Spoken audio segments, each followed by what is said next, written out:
نوحان حسوستا علي وان قبر بيحن نقولوا قران جري يا قبر حاجه هيد با دين ku yeelatay xiliyadaas markii gabadhii deyntii ku yeelatay 70 bay gaadhi deyntu saaxiibaan ninkana telefonkiisii 70 bir haya ku yeelatay lacag badan oo xilliga joogtay islaantii jaaska lacagta ku lahayd kolba goolad bay kaga soo boodaa maalin bay hadaba iska soo bixin oo wada soconana waan ogahay inuu san siin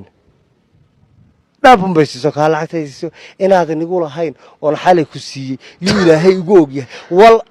gabadhin baa shaadatay laa ilaaha illa allah muhammad war ma adaa siiyay lacagtaydu ilaahay kugu ogyahay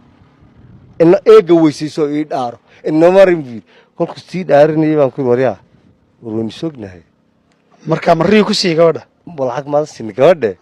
kitaabkan ka jiro kitaabkan ku sii ordine markaas may iska daa war ilaahay iimaanka iyo ka qaadinay adar kitaabka ku dhaaran may wuu soo dhaartay gabadhina faraha ka qaatay dhinacaygan soo fadhiistaa baan inoo kuleelkayga la yarkac waaxdan ka kululaaday oro xaga iga dir markaas oro dhaaf iimaanka alla ka qaad maanta ka hor buu waligi maanan nafisin markaas aan guri waa maxayo laa ilaaha illa allah kulintu madaxa qabsaday warintaan heblay sariyeen leen ilaahay aan isku hadno ilaahay ma goolad kasta iga soo boodi mar budub qiyaamaha ay qabsan war ma ruux goolad kasta taagan baad aragtay oo ilaahay bana ku ilaatan maan gashan bin mobil todo buu isagu ii sugi waa nafisi kula marka dhigaysa waxaan uga sheekaysaa sheekadii ninkii madaxa ariga dalbaday horta cali taas waxay ahayd meel waxaan ku jiray hotel la dhaho waxa jirta qaba ahay har sheekha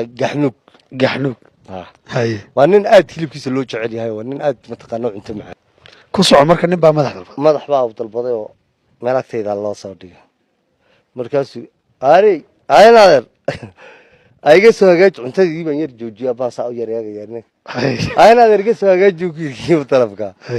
markaas kiimu talabka inta saa aliya nabiyo aynaadar ma kiyalan soo xidhila kiyalan baa ka dhiman